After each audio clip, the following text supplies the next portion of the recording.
婚姻不是愛情的保障，為什麼我們還執着於結婚？這個問題就像是深夜裏的一盞燈，明明知道它可能不會永遠照亮前行的路，卻還是忍不住想要靠近那份溫暖和安定。在愛情這個複雜又微妙的領域裏，婚姻似乎成了我們心中那份永的代名詞。即便現實一次次提醒我們，它並非愛情的保險箱，我們先來聊聊那份執着吧。在大多數人的成長軌跡中，婚姻總被賦予了太多意義，是愛情的歸宿，是人生的里程碑，甚至是對未來的一種承諾和保障。小時候看住父母攜手共度風雨，我們心中種下了婚姻的種子。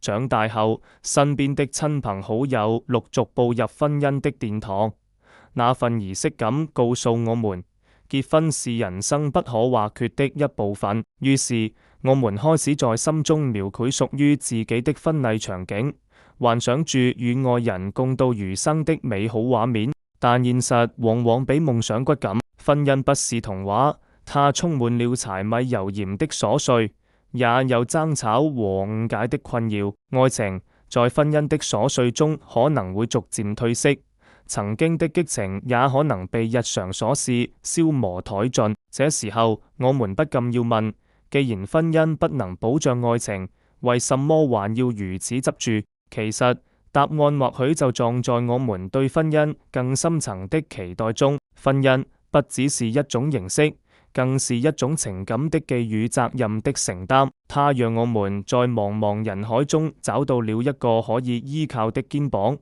一個願意與我們共同面對生活風雨的伴侶。在這個充滿不確定性的世界裏，婚姻給了我們一種相對穩定的安全感，讓我們知道無論未來如何，都有一個人願意與我們並肩作戰。更重要的是，婚姻讓我們學會了成長和包容。在婚姻中，我們不再是那個任性的孩子，而是學會如何更好地溝通、理解和支持對方。每一次爭吵後的和解，每一次困難面前的攜手，都讓我們的關係更加堅固，也讓我們的內心更加成熟。這種成長與包容是愛情中最珍貴的部分，也是婚姻給我們最寶貴的禮物。當然，我們也不能忽視婚姻中可能存在的問題。當愛情逐漸淡去，當生活陷入平淡，我們該如何重新找回那份溫情？這裏有幾個建議，或許能幫到你。首先，保持新鮮感，試住一起去探索未知的世界，無論是旅行、學習新技能，或是嘗試新的生活方式，都能為你們的婚姻注入新的活力。其次，加強溝通，溝通是婚姻的橋，也是解決問題的關鍵。學會傾聽對方的心聲，理解對方的感受，才能更好地支持彼此。